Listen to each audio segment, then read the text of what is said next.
Hello folks, this is Shardul Gavande from Ace Knowledge.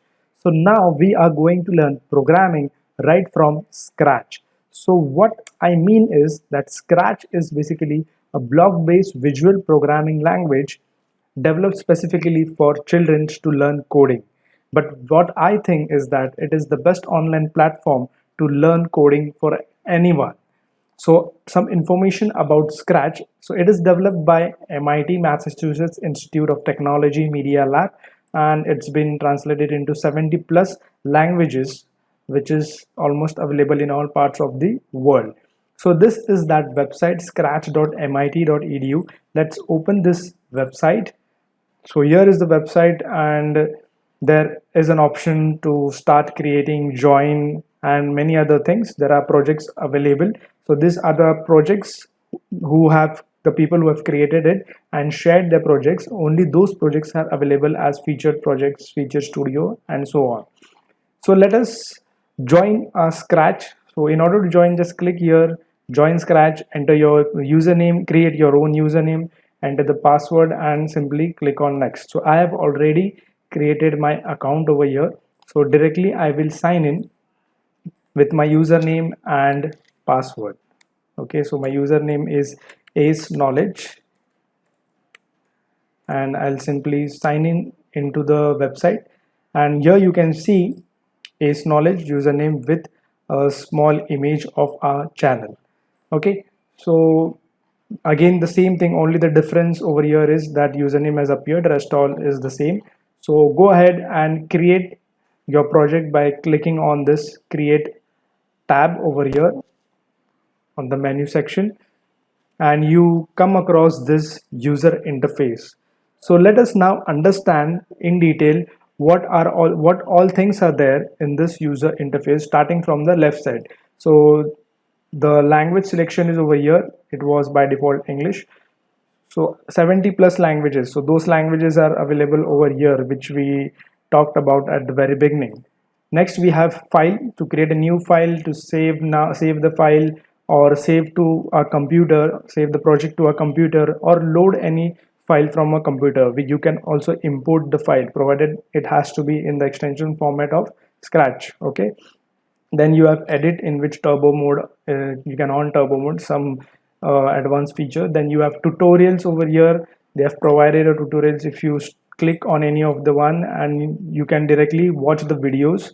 There are small videos on how to create the projects, or to build any game basics. It is of hardly 5 to 6 seconds, I guess. So you can go through each one of this. You can learn in a much faster way. And this untitled, since I haven't given my project name, so I will give the name as first project. So if I want to share my project, as if I want to get it listed on the featured project, I would click on share. And over here to the right, I have basic profile settings, account settings, and so on. So let's come to the important part, which is code, costumes, and sound. Starting with code. So over here there are 8 blocks: motion, looks, sound, events, control, sensing, operators, variables. Okay, so how does each of this block work? So if I click on motion, there are some code blocks which get appeared over here as move, turn 15 degrees, turn 15 degrees, vice versa, go to X, all those things. So motion is basically it is the movement of your object. See over here, a cat has been placed. So this is what is my object, or simply we call it as a sprite. So if I want to move this object, I can go into the motions and select the appropriate code block and place it over here in the sprite information, and go on adding right away from this motion code blocks, and drag and drop it and place it over here. So this is how it would work, by placing the specific code blocks. Then I have looks section, looks block. What does looks have? The way it should say something, the way it should change its color, change its costume, all those things, it would be there in the looks block. Okay, see over here you can see say hello, think, switch costume from 1 to 2, and so on. Then I have sound. So if I want my object to say something or play a sound, or for example this cat will say meow, so you can see start sound meow. Okay, so these are the basic sounds. Then we have events. So what are events? Events are basically an actions which take place. Okay, so any action I want this cat to be to act on any of the thing, then I have this some actions as when flag is clicked, when spacebar is placed pressed, when you receive some message from any other activity. All those things are under events. Then I have controls. So if this I want to control this object or this cat, the way it should walk, the way it should turn based on some conditions, then I would come under control block, and there are some again code blocks in it: wait, repeat, forever, if then else condition, repeat, stop, and so on. Then we have sensing. So sense means what? Sensing over here means when we want to take input from user, or input from the end user. So how would end user give any input to the application? Through keyboard or through mouse. So when any button is pressed from keyboard or any button is pressed from the mouse, and based on that button press, what this particular object must do, that particular code blocks is there in sensing block. So touching mouse pointer, touching the color, or ask your name, what is your name, and perform that particular operation, or ask name and display it on the screen. All these things comes under sensing. Basically the user input part. When you want to take user input, then you have to come into the sensing block and appropriately place the code blocks. Okay, then you have operators. So when you want to perform any mathematical operations in your game or in your application, you have this operators block where you have plus, minus, multiplication, division, then and condition, logic gates, and or not. Okay, and the last we have variables. So variables are what? Basically it is to hold some values or store some value. So we will understand the variables in detail when we as and when we create a game or an application. So at that time we'll understand variables much more in detail. Then you have my blocks. So as you can see here, there are total 8 blocks, and then you have my block. So if I want to create any specific block of my own idea, then I would go ahead and create it by clicking on this make block. Okay, so it's not just restricted to 8, you can have your own blocks also and put it in your application and use it. Fine. So this was the code section. Coming to the second, costumes. So costume means what? Basically the dress or the design part of your application. So this cat, the object or the sprite which I have placed over here, I can see it over here in a much bigger way. And if I want to change or make any changes, let's suppose if I want to reduce its size, I will select Control All from my keyboard, then reduce it. If I want to rotate it, then I will simply rotate it clockwise, anti-clockwise, any way it would reflect it over here on my stage. Right. So there are two costumes, costume 1, costume 2, which have by default appeared when I created a project. So you can even paint or fill color in your particular costume. So copy, paste, delete, flip horizontal, flip vertical. So all those things are available in your costumes. Okay, then you have sound.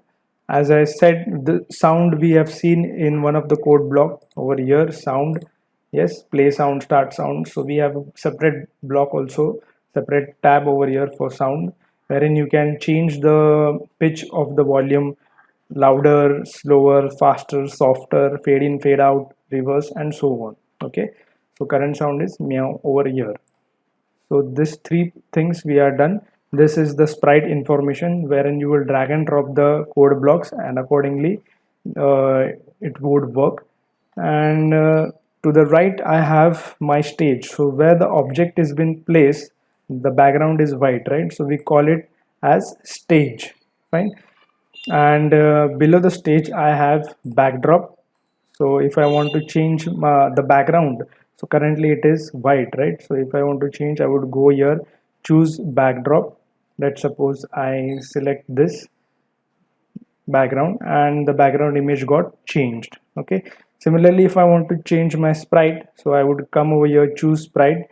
Over here there are many options: all, animals, people, fantasy, dance, music, sport, food. There are many. So you can take any object. Let's suppose I am taking this bear and I'm placing it over here. Okay, so it would reflect. If I want to resize this bear, I would go to the costume tab, and from here I would select control all and simply make it small or big. Okay, if I want to rotate it, I would rotate it and it would reflect it on your stage. Fine. So it's that simple. Any changes you want to make, just come to the costumes tab and make the necessary changes and come back onto the coding part. And over here, this part, sprite, as you can see, so current sprite which I've selected, this is sprite list panel, the list of sprite. We call this object as a sprite in Scratch. So currently selected sprite, the name appears over here. So if I select this, it will show sprite 1. If I select bear, it will show bear over here. Fine. Then we have this green and red button. So green button basically represents go or run your code. Once you are done with the coding part, run your code, and red button simply to stop your code. So once you are done, save your project. So here it gets automatically saved. Okay, so in my stuff you can see the projects which you are working on or the created projects from your project list.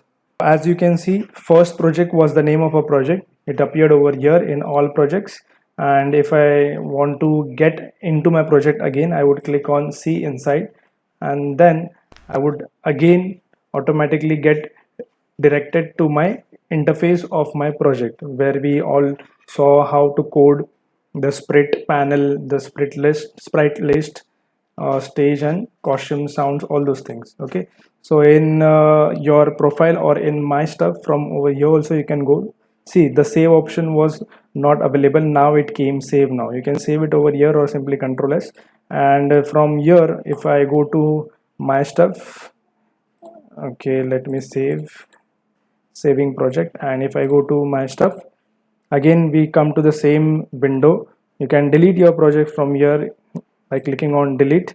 It will get deleted. Okay, so again going to the home page, and you can create a new one.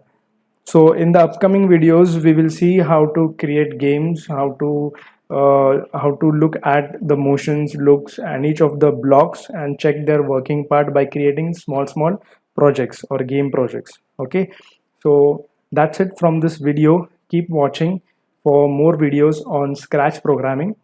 Thank you so much for watching, and don't forget to subscribe.